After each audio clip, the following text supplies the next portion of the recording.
Siamo in compagnia di Flavio Ogniben, direttore del Centro Servizi, una struttura nuova per una nuova concezione. Oggi c'è un'esposizione d'arte che avete inaugurato.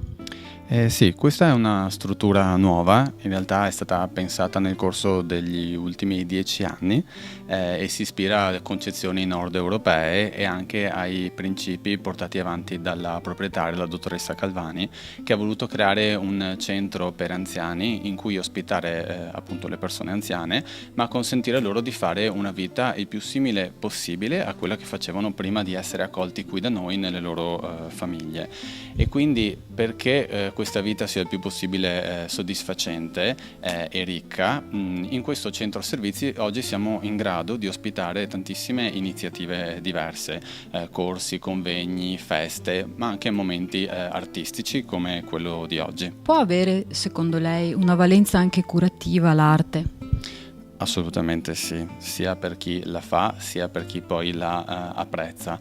Nel nostro caso, in questo luogo vivono quasi 200 persone anziane, ma vivono parecchio tempo anche le loro famiglie. Ed è bello per loro avere stimoli continui nuovi, perché da un evento di questo tipo poi può scaturire un dialogo, un ricordo di una mostra passata o un pensiero che può riguardare anche il futuro, e quindi è sicuramente arricchente. Anche noi nel nostro piccolo, insieme con gli anziani e i nostri educatori, durante alcune attività li conduciamo nel produrre delle piccole opere. Magari chi non ha avuto l'occasione durante la sua vita di prendere in mano un pennello e fare un disegno può farlo qui. Certo, in questo caso può trovare grande ispirazione in queste opere.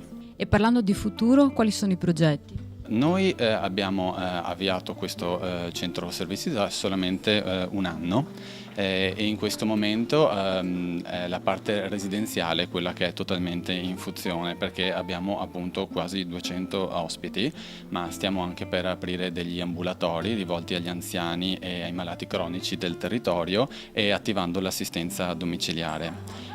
Per quanto riguarda invece gli eventi che sono ospitati qui all'interno, abbiamo in cantiere dei convegni. Uno in particolare andrà a sondare il rapporto appunto tra malattia e arte. Ultima domanda di rito. Le piacciono le opere dell'artista Trabuio?